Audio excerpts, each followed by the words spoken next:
Charles, activate. What is it, sir? Toggle lights. Yes, sir. So, these are some of the parts that went into the development of the prosthetics. They're all previous projects that I've worked on that have sort of culminated into what you're seeing here today. The most important is this guy.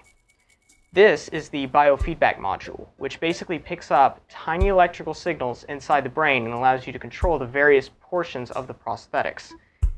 It's sort of like a ruggedized, miniaturized EEG device. This is the data visor, which is a much earlier version of the prosthetic eye that we're going to be putting on Gilbert today. I met Whitney freshman year at college.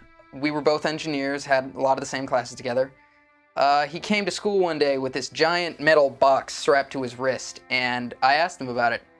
We started talking, had a lot of similar interests. I really admired how passionate he was about science.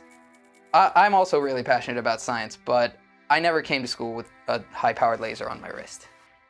This is the laser that I made freshman year in high school. It's very similar to the one that Applied Energetics sold to the US Army in 2012. How that one works is that it creates two laser beams of just the right energy and concentration to create two conductive channels in the air that the electricity can flow through. This is just a powerful blue laser, but when you combine it with the biofeedback interface and the visor, you can target and fire without even flipping a switch. Charles, activate. What is it, sir? Toggle lights. Yes, sir.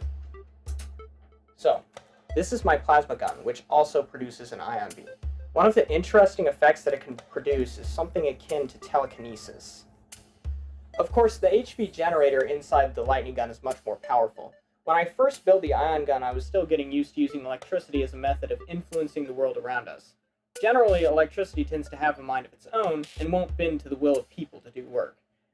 However, by turning yourself into part of the electrical circuit, you can start to exert an influence on the way the electricity flows through the air around you. After we had moved in together, Whitney suggested that we build some kind of weaponized prosthetic. Whitney had never asked me to do the procedure myself. He was just going to put an ad out in the paper for some veterans. At first we just thought it would be a cool idea, but then we realized that it might be something that the military might be interested in buying. But after we started the project, I realized that this might be a really good opportunity to get some attention drawn to science. And maybe some average Americans will start to notice how far we've come. We're ready. I don't know why Gilbert decided to test pilot the augmentations, but he insisted that he'd do it. I was just planning on getting some homeless guy. If anyone else had been our subject, I probably wouldn't have put such a powerful weapon on the arm. They came to me recently and asked me to install a new arm for them to help them market it to the military or something. I don't really much care so long as I can keep the old appendages for experimentation. One of the biggest problems with installing prosthetics has to come with trying to get a manufactured ball for the new limb to fit perfectly into the old socket and leave a few nerve endings in there for sensory and for muscles. Regrowing them, of course, is only going to be mildly excruciating. The tech used to make the arm isn't all that new. See, the arm uses pneumatic artificial muscles, which converts a pushing force along one axis into a pulling force orthogonal to the original axis. In other words, when the arm fills up with air, it contracts. Today we're going to be testing the lightning gun, seeing as the prosthetics are going pretty well. Gilbert, are you ready?